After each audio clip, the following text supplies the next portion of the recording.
Deer listener, শুনছিলেন এতক্ষণ radio lollipop, আর আমি আর যে শুভ্র চলে আসলাম আপনাদের মাঝেই সর্বশেষ নিউজ আপডেট জানাতে। শুনিয়ে দিচ্ছি ঘন্টার শুরুতেই সর্বশেষ নিউজ আপডেটগুলো। হরতাল অবরোধে অকার্যকর, বিকল্প পাচ্ছেন না বিএনপি। আবারও 72 ঘন্টার হরতাল ডেকেছে বিরোধী দলীয় দল বিএনপি। মেলবোর্নে মাশরাফিদের নীরব প্রতিজ্ঞা।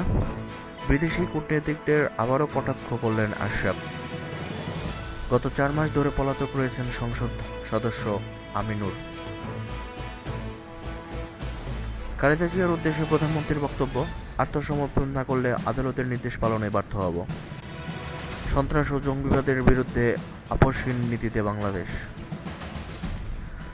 অবরোধের 69তম দিন আজ। বগুড়ার পাশে ভাঙচুর, চট্টগ্রামে ভাঙচুর।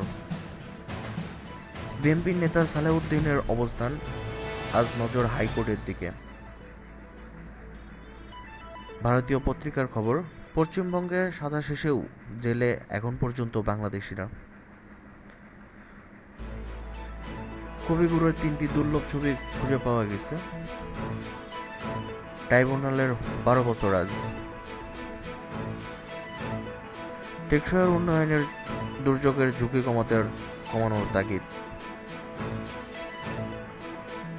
রানা প্রচার ধসের দাবিতে, ক্ষতিপূরণের দাবিতে যুক্তরাষ্ট্রে বিক্ষোভ।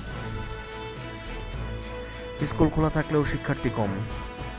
হরতাল অবরোধের মধ্যে শিক্ষার্থীদের স্কুলে পাঠাচ্ছেন না অভিভাবকগণ।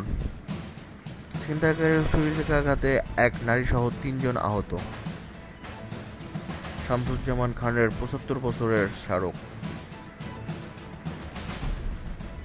খেলার খবর, আজ জিতলেই শেষ 8-এ পাকিস্তান আয়ারল্যান্ডের ম্যাচ।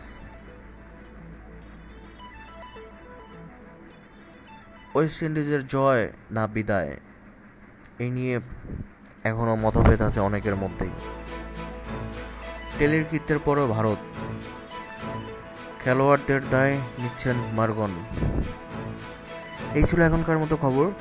আর একটি স্পেশাল খবর থাকছে, সেটা হচ্ছে আমাদের আরজে শাহাদাত, আমাদের নতুন আরজে ময়ের উপর ক্র্যাশ খেয়েছেন। এটা নিয়ে আমাদের গ্রুপে অনেক পোস্ট হয়েছে, তাকে নিয়ে অনেক ভিডিও বানানো হয়েছে। তো শুনতেই থাকুন রেডিও ললিপপ। ফিরে আসবো আমি আবার 1 ঘন্টা পর। এতক্ষণ সবাই ভালোই থাকুন আর শুনতে থাকুন রেডিও ললিপপ। শুভ্র আছি আপনাদের সাথে।